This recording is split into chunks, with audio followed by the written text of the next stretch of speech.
student, today it is my third video of the chapter blood, body fluid and circulation. So today we discuss about the agranulocytes. ये वो sales हैं of WBC which does not have the granules in the cytoplasm. जिनके cytoplasm में granules नहीं होते उसे हम agranulocytes कहते हैं. ये these agranulocytes are of two types, monocytes and lymphocytes. agranulocytes को हमने दो पार्ट में डिवाइड किया, मोनोसाइट्स एंड लिम्फोसाइट्स. अब ये मोनोसाइट्स हैं, इनका टोटल WBC का जो WBC होती है उसका 6 to 8% होता है of the total WBC. Total WBC are 6,000 to 8,000, उसका 6 to 8% होता है और इनका साइज लार्ज होता है. ये न्यूक्लिएटेड होती है, हाईली मोटाइल होती है एंड एक्टिवली फैगोसाइटिक होती है. ये जम्स आते हैं जो फॉरेन बॉडीज होते हैं उनको ये एक्टिवली खत्म कर देती है. और ये भी माना गया है कि जो मोनोसाइट्स, जो मैच्योर मोनोसाइट्स हैं उनको हम मैक्रोफेजी कहते हैं. The mature monocytes are called macrophage और ये ब्लड में सर्कुलेट करती है और ये पैथोजेंस और डेड सेल्स को खत्म करती है मोनोसाइट्स. इसके बाद आता है आपका लिम्फोसाइट्स. ये टोटल WBC की 20 से 25% बनाती है. दे constitute the 20 to 25% part of the WBC. Small size की है और इनके अंदर राउंड न्यूक्लियस होता है. ये जो लिम्फोसाइट्स हैं ये दो तरह की होती है. एक होती है T लिम्फोसाइट्स और दूसरी होती है B लिम्फोसाइट्स. T लिम्फोसाइट्स को T सेल्स भी कहते हैं और B लिम्फोसाइट्स को B सेल्स भी कहते हैं. ये लिम्फोसाइट्स हैं, they secrete the antibodies, यानी कि एंटीबॉडीज को बनाती है और ये एंटीबॉडीज किल द एंटीजन्स. ये जो एंटीजन्स बॉडी में आते हैं, जो फॉरेन बॉडीज बॉडी में आती है, उनको ये एंटीबॉडीज किल कर देती है और ड्यू टू द प्रेजेंस और formation of antibodies by the lymphocytes these cells develop the immunity. ये इम्यूनिटी को डेवलप कर देते हैं. कौन? एंटीबॉडीज. अब यहाँ पे आता है ब्लड क्लॉटिंग. देखिए ब्लड क्लॉटिंग में क्या होता है, some time we gets the injury, हमें इंजरी हो जाती है and when we injured then bleeding is start. Bleeding शुरू हो जाती है from the place of the injured part of the body. अब इट मे बी स्मॉल और बिग. तो flow of the blood, oozage out of the blood is depend on the degree of the injury. Injury कम है, ज्यादा है, तो उसके हिसाब से, उसके अकॉर्डिंग ब्लड जो हमारी बॉडी से बाहर आता है. अब जब बाहर आता है तो कुछ टाइम के बाद वो जम जाता है, क्लोट हो जाता है, जिससे कि ब्लड का बाहर आना बंद हो जाता है फ्रॉम द इंजर्ड प्लेस. तो यहाँ पर ये जो फॉर्मेशन ऑफ क्लोट है it occurs for number 1 thromboplastin. ये thromboplastin release by the platelet sales.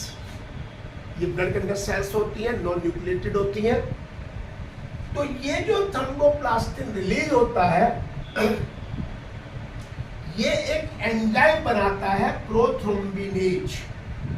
In the presence of thromboplastin one more enzyme is produced, prothrombinase.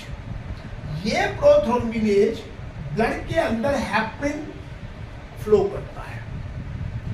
ये this heparin does not allow the clotting of the blood, यानी blood की clotting नहीं होती। जैसे in normal condition the blood is flowing in our arteries, veins and capillary, there is no possibility of the clotting due to the heparin, it is called anticoagulant. Heparin को हम anticoagulant कहते हैं। और ये thrombokinase जो है, ये prothrombin जो एंजाइम है, ये कन्वर्ट करता है प्रोथ्रोम्बिन जो इनएक्टिव फॉर्म होती है, इसको एक्टिव फॉर्म थ्रोम्बिन में कन्वर्ट कर देता है।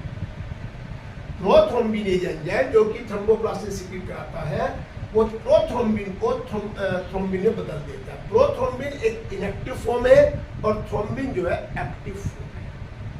अब जब ये कन्वर्ट हो जाता है तो ये थ्रोम्बिन जो है एक एंजाइम की तरह काम करता है। थ्रोम्बिन जो प्रोथ्रोम्बिन है एक्टिव एंजाइम की तरह काम करता है। और ये जो फाइब्रिनोजन प्रोटीन प्रेजेंट होती है विच आर सोल्युबल, ये हमारे ब्लड में सोल्युबल होते हैं और इनएक्टिव फॉर्म होती है। लेकिन इन the presence of thrombin, fibrinogen change into the fibrin, ये फाइब्रिनोजन फाइब्रिन में चेंज हो जाता है। और इस पूरी जहां पे बहुत सारी रिएक्शंस होती है, उन सारी रिएक्शन में यहां पर थ्रोम्बोकाइनेज एंजाइम की जरूरत होती है। यानी कि जब थ्रोम्बिन जो है convert the fibrinogen into fibrin, तो यहां पर इन पूरी रिएक्शंस को जो स्टिमुलेट हो रही है इन the presence of thrombokinase enzyme.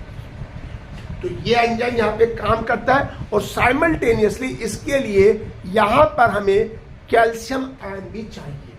तो यानी कैल्शियम आयन और थ्रोम्बोकाइनेज की वजह से पूरी प्रोसेस क्लोटिंग की शुरू हो जाती है।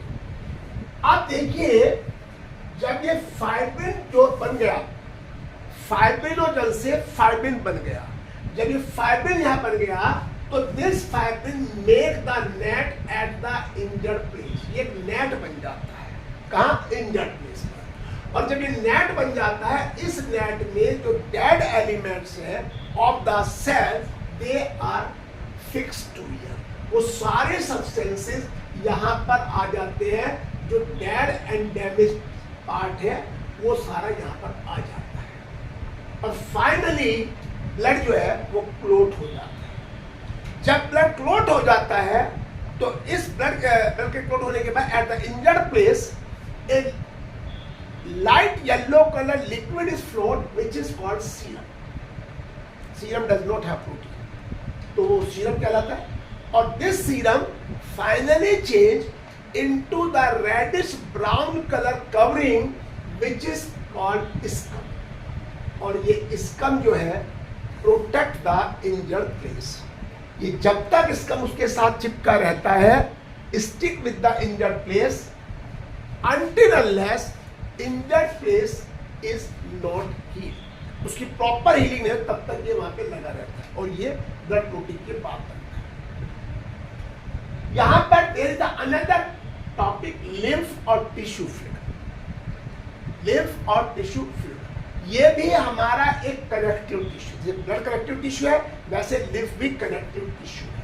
और ये लिम्फ वेसल्स में फ्लोट करता है, connective tissue lymph vessel float करता है।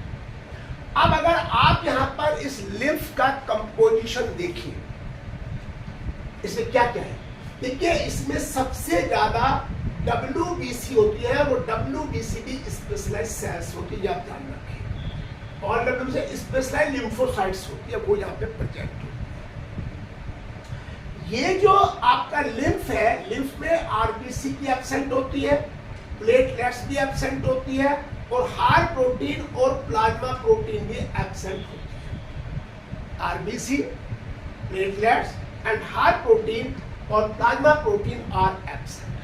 इसमें कैल्शियम भी कम होता है और फास्फोरस भी कम होता है in comparison to the blood which is flowing in the vessels. Blood के कंपैरिजन में यहां पर कैल्शियम और फास्फोरस कम होते हैं।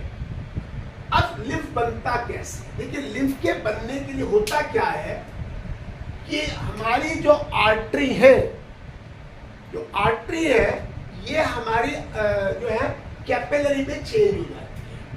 ये कैपिलरी है और ये जो कैपिलरी है its wall is thin, thin है, परमेबल है and made up of single layer cells. Capillary की जो वॉल है थिन है, सिंगल लेयर है और परमेबल है। तो इसमें से through the wall of the capillary a liquid is come out and that liquid does not have RBC, platelets and higher protein. ये इसमें नहीं प्रेजेंट होती। तो यहां पर जो आता है कहते हैं इसमें हैविंग द वाटर होता है, लोअर प्रोटीन होता है, but lack of RBC, platelet and higher ये एब्सेंट होती है। और ये जो लिक्विड बाहर आता है that is called extra cellular fluid, interstitial fluid और लिम्फ कहते हैं। तो ये हमारे स्पेस में चला जाता है। अब ये वहां पर जाने के बाद ऑक्सीजन सप्लाई करता है, न्यूट्रिएंट सप्लाई करता है, वहां पे जो हमारी सेल्स जो डेब्रिज होती है उनको वहां से कलेक्ट करके लाता है। अब ये सारा जो लिक्विड है lymph is flowing in a system जिसे आप लिम्फेटिक सिस्टम कहते हैं। ये वेल डेवलप और वेल डिफाइंड सिस्टम होता है। इसमें क्या होता है कि जो आपका टिश्यू फ्लूइड है ये हमारे उस स्पेस से वापस आ जाता है with some protein into the major vein. यानी कि जो स्पेस है जहां पर हमारा लिम्फेटिक जो आपका लिम्फ पहुंचा था, that lymph come along with the protein and the some other substances into the major vein और ये मेजर वेन में पहुंच जाता है। अब ये लिम्फेटिक वेसल्स जो है ये बॉडी के हर पार्ट में होते हैं, every part, each part has to get, but absent होते हैं central nervous system and cornea. ये दोनों आपके एक्सेप्शन है, आप ध्यान रखिए। अब लिम्फ वेसल्स जो है देखिए ये आपने इंटेस्टाइन होती है। अब उस इंटेस्टाइन के अंदर ये विलाई है, इन विलाई के अंदर यहां पर लिम्फ वेसल्स होती है, ये आपकी लिम्फ वेसल्स है। और ये लिम्फ वेसल्स है इनको हम लैक्टिल्स कहते हैं। यानी those lymph vessels are present in the villi is called the intestinal lymph vessels भी कहते हैं और इनको लैक्टिल्स भी कहते हैं। इन लैक्टिल्स का काम है to collect the digested fat from the food. यानी लैक्टिल्स का काम है जो डाइजेस्टेड फैट है उसको इकट्ठा कर लेती है। This is about this chapter. तो आप जो है इस वीडियो को शेयर करें, इसको शेयर करें, इसको आप लाइक करें और इसको आप सब्सक्राइब भी करें, इसको कमेंट भी करें।